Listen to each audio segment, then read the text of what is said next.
Sir, आज के युवा वर्ग के लिए आपका मतलब क्या संदेश देना चाहोगे आप उन्हें इस विषय में? कोई भी युवा जो किसी कॉम्पिटिटिव एग्ज़ाम की तैयारी कर रहा है, क्योंकि मैं डॉक्टर हूं तो मुझे मेडिकल कंपटीशन के बारे में ही ज़्यादा पता है।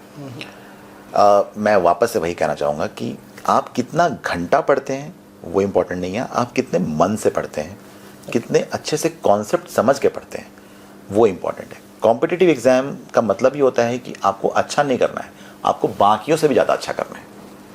तो बाकियों से अच्छा करने के लिए आपको कुछ तो अलग करना पड़ेगा जो बाकी लोग नहीं कर रहे हैं। कई लोग सिर्फ रट्टाबाजी करके पढ़ाई कर रहे हैं, तो आपको उनसे बेहतर करना पड़ेगा। तो आपको अपने कॉन्सेप्ट पर ध्यान देना पड़ेगा, और सेल्फ स्टडी से बेटर मेरे हिसाब से कोई और स्टडी नहीं होता, क्योंकि आपको गाइडेंस की ज़रूरत है, हर बच्चे को गाइडेंस की ज़रूरत है, बट जो खुद से पढ़ के कॉन्सेप्ट समझा जब होता है वो जीवन भर याद रहता है, और जो किसी ने आपको पढ़ा के समझा दिया वो हो सकता है कि एग्ज़ाम के बाद आप भूल भी जाएँ।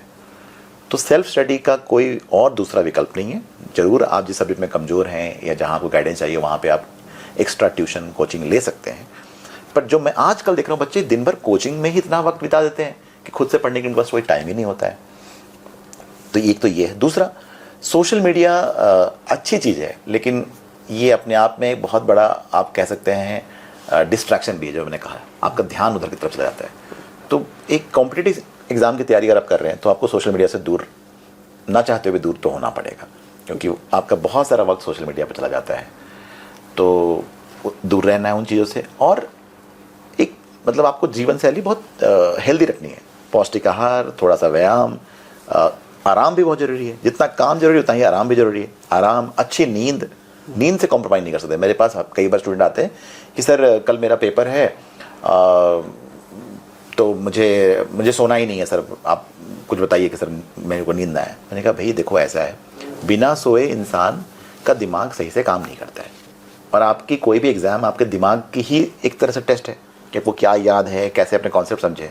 जब आपके दिमाग को आराम ही नहीं मिला है तो ये हो ही नहीं सकता है कि आपकी क्षमता अच्छी रहे उस टाइम पे। ख़ास तौर पे आपकी मेमोरी, हमारी याददाश्त जो होती है ना, ब्रेन में जाकर जमा ही होती है जब हम सो रहे होते हैं। आपने दिन भर क्या क्या सीखा सुना सब कुछ है, बट वो जाकर अच्छे से ब्रेन में रिफॉर्म, मतलब आप कह लो कि कॉन्सोलिडेट होता है, अच्छे से जाकर के स्टोर होती है।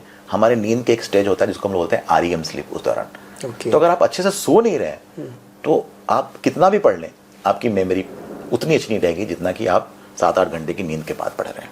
तो कितने घंटे की नींद स्वस्थ इंसान के लिए? देखिए, हर उम्र में ना नींद की रिक्वायरमेंट बदलती रहती है। आप सब ने आपके घर में कभी छोटा बच्चा आपने देखा होगा, जब नवजात शिशु होता है, जब उसका जन्म होता है तो वो करीब 20-22 घंटा सोता ही है। वो सोता है, उठता है, दूध पीता है, फिर सो जाता है। यही उसका रूटीन होता है करीब। तो जैसे जैसे हमारी उम्र बढ़ती है, आमतौर पे हमारी नींद की रिक्वायरमेंट थोड़ी घटती जाती है। जिस छात्र वर्ग की बात हम लोग कर रहे हैं, मेडिकल की बात कर रहे हैं, वो छात्र वर्ग का उम्र क्या होगा, 18 से 20-25 की उम्र की रहेगी, यानी कि काफ़ी यंग।